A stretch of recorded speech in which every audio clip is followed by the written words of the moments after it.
Welcome to the Get Published podcast, sponsored by Brodie Consulting Group.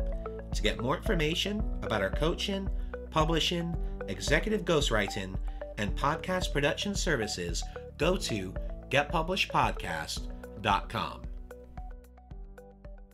Hello, I am Paul Brodie, and thank you for joining us for another episode of the Get Published podcast, where we help authors get published with a proven system that works. Today, we're being joined by Greg Layton, author of Chief Maker, the 5-step blueprint for rising above the pack and getting a seat on the executive team. Greg, welcome to the show.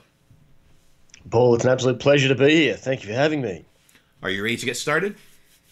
Mate, let's do this. All right, question number 1. What is the one piece of advice that you would give to a first-time author who is currently writing a book?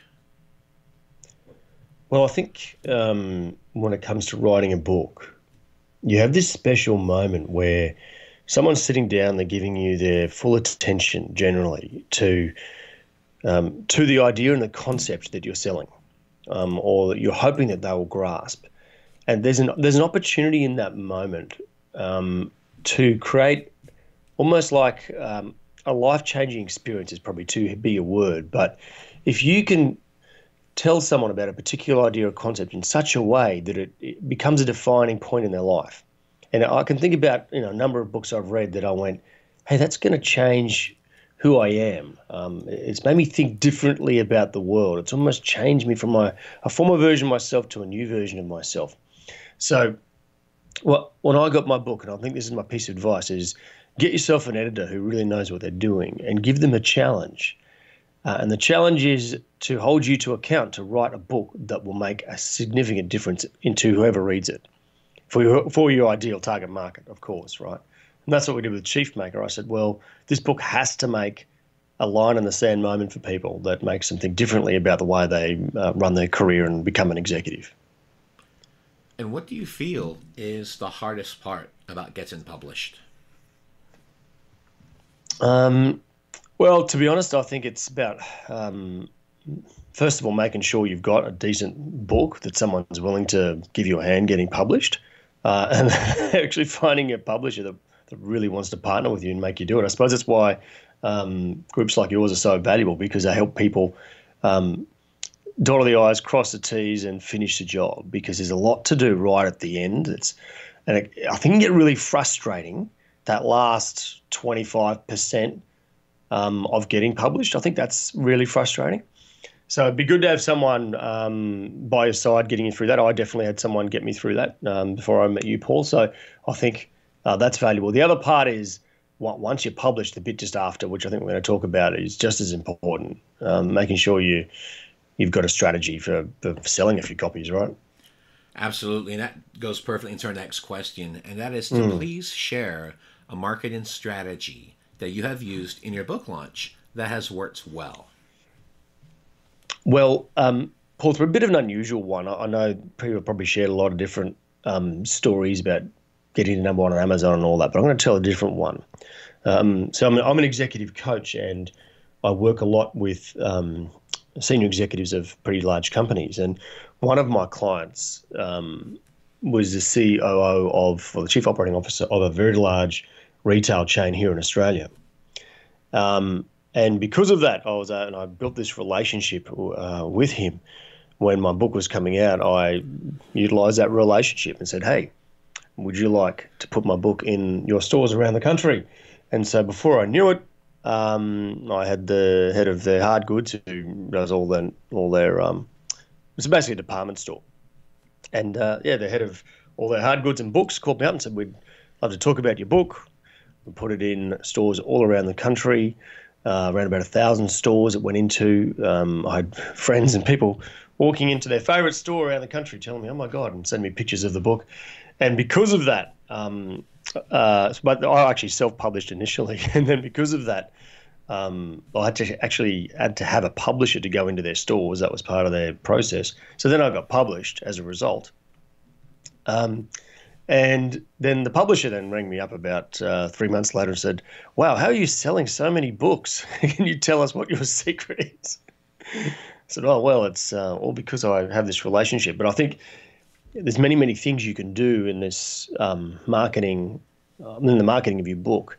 One option, if it is within your realm of possibility, is to build a relationship with retail store owners. Because that can, particularly in your niche, like if you're selling a particular kind of book that serves a very specific niche, then find a bookstore online or wherever that actually sells that book and do a deal with them. Yeah, that's just the perfect example of utilizing relationships. You had a client Mm, that had this connection with 1,000 different store locations throughout Australia. You're able to utilize it. You had to get you had to get a publisher, correct? So you couldn't go from self. You had to, but I mean, even just getting yeah. a small company or even a hybrid company and just having them represent you, that takes care of that issue real quick. Yeah, that's right. Yeah, I mean, they called me up and said this is who your publisher is going to be. They chose them for me. Oh, I literally didn't even know anything about it, and then I had no contact with them until after it was already in stores. It was a strange, and they're a global brand. Like I couldn't believe it. so the stores had a relationship with this publisher, and they said, right, you can use this Yeah, publisher because we had that relationship.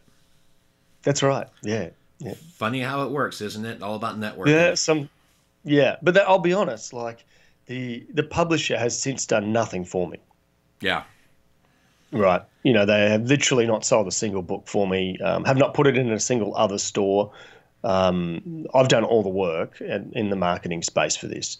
I'm a bit surprised. I thought they might try and pick it up because it sold pretty well in the stores, but they didn't. So Well, shows and you how hard it can be. Well, and what I'm about to say might get me in a little trouble, but that just shows that publisher, they didn't care, and they just want to be in there for the distribution. They're happy with that. I mean, if that's my company or a lot of other companies are gonna be like, hey, this book's in 1,000 stores. That's a gold mine. Let's do a second edition launch. Let's put in some Yeah, that's different right. strategies with this and really take this book to the next level. Let's get the online presence. Let's get it going on Amazon. Let's get it going on Barnes and Noble and going on these different outlets. And you put that in with the synergy with those 1,000 stores, and you could really have a huge sustain and launch after it goes through. That's right. Yeah, and we missed that opportunity, right? Which was a bit of a shame. But then we used I actually partnered with some other guys to try and launch it, and then we did nail Amazon and a few other things about to get it to number one on Amazon, and have maintained some okay sales. But I think in the end it would be better to then do another, as you say, do another relaunch and get it cracking. Well, and I like your strategy too. With you got in 1,000 stores, you've kept that going, and you talked about also building relationships with store owners too. And it's nothing that difficult. You go to a website, look under contact information, you reach out. We had a Exactly. guy use a program called Hunter.io, Jordan Paris.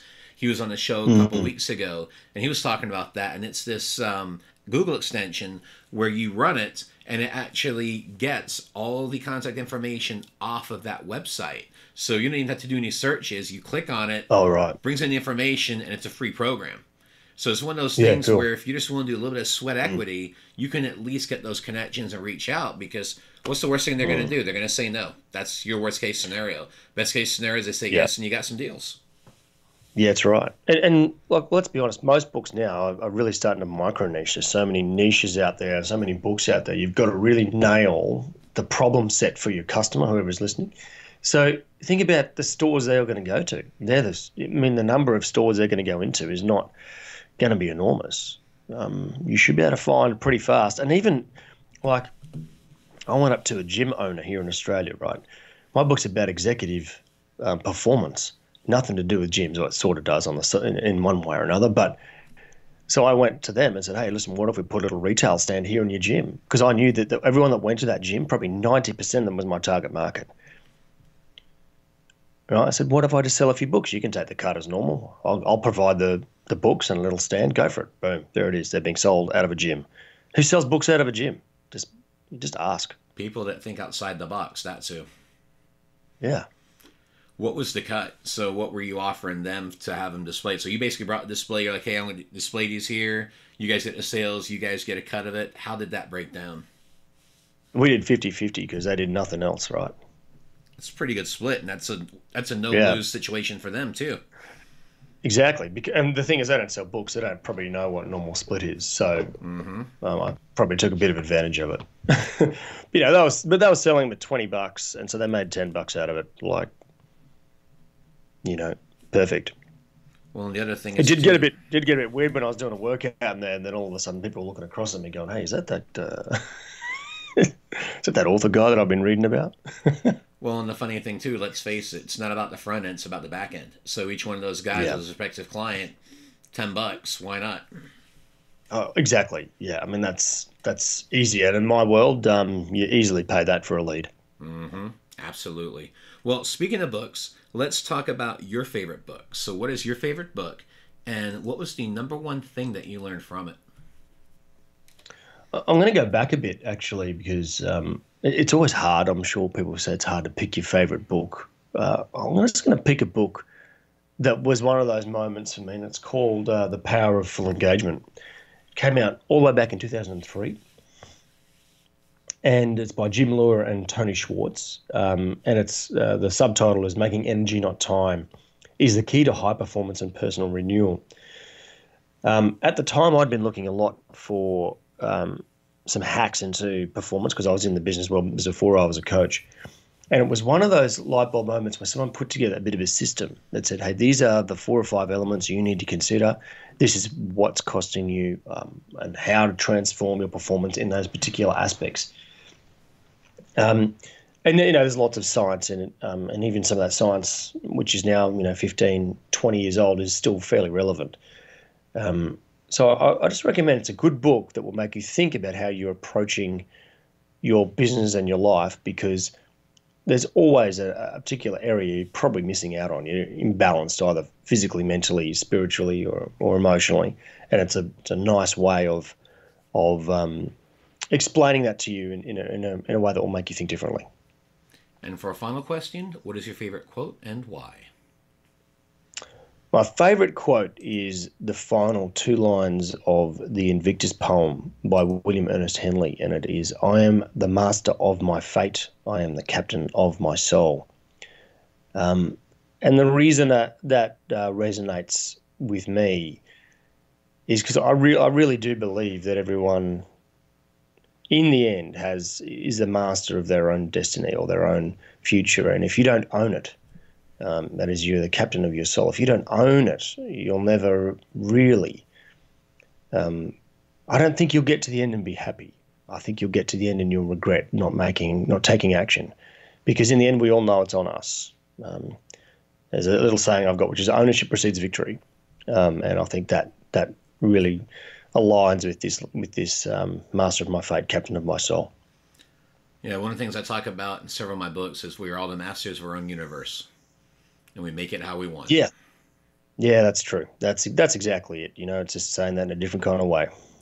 Greg, I want to thank you for being a guest on the show. What is the best way for people to find you online? Best way is just go to the website, chiefmaker.com.au. You can find the book there if you want to check it out.